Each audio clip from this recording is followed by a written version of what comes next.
So my story, I'm not going to use any slides. I'm just going to tell you my story and how it's kind of affected me and my family.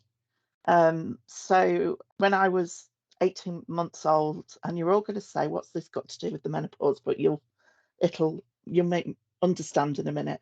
When I was 18 months old, I was diagnosed with a condition called precocious puberty, which meant I was already going through puberty at that age, which was stopped with drugs from consultants at the Royal Manchester Children's Hospital, but which meant that for most of my life, up to the sort of my adulthood, I was living thinking that I could go into a very early menopause because I've been exposed, obviously, to female hormones an awful lot earlier than most women are.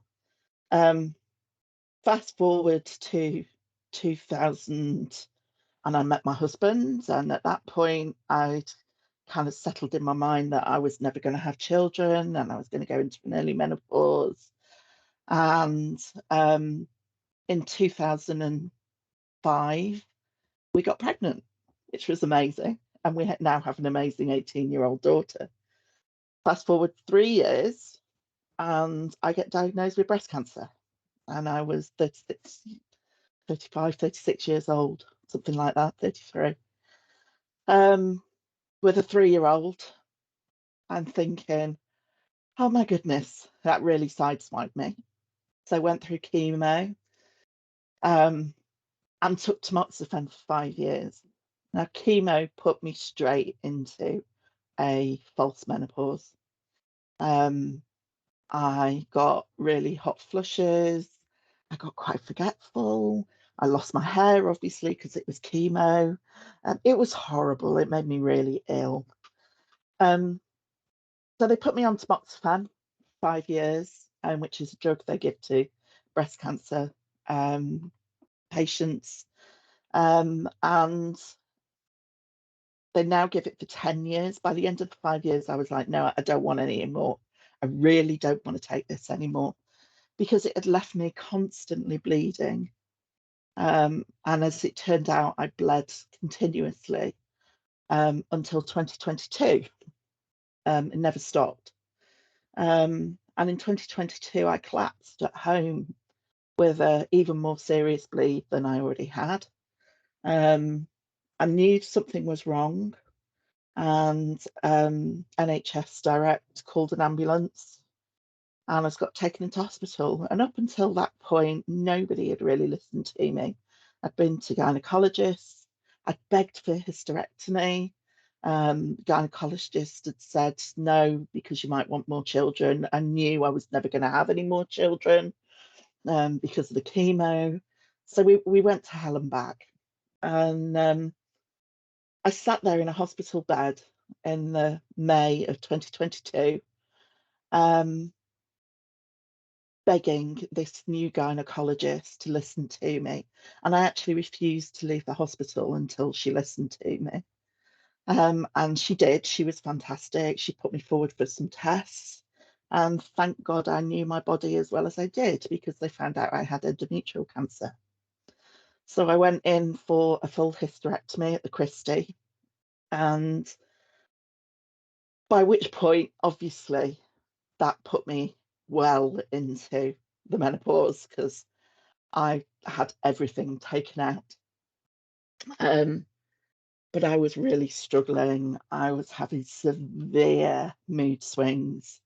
I would scream blue murder at my husband and my daughter, get really, really angry to the point where they nicknamed me the dragon.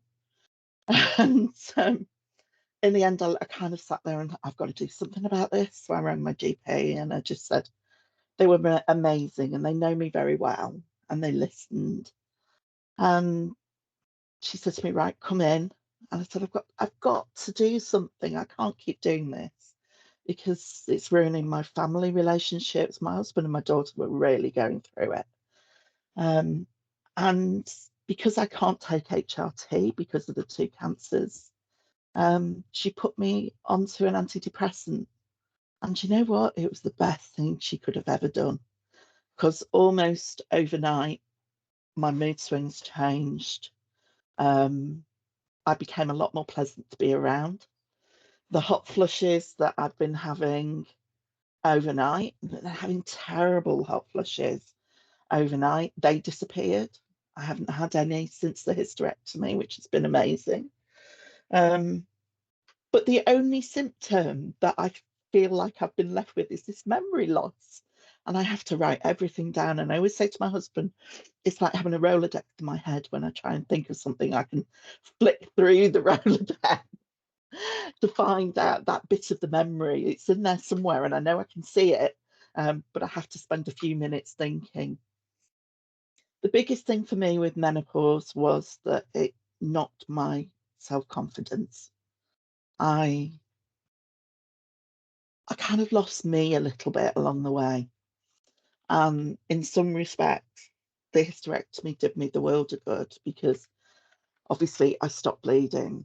That was the main thing. Suddenly I didn't have to worry about that. And that did my confidence a huge amount of good. And now I was very lucky. I was supported by an amazing manager at the University of Manchester. We have an amazing menopause network which supported me massively.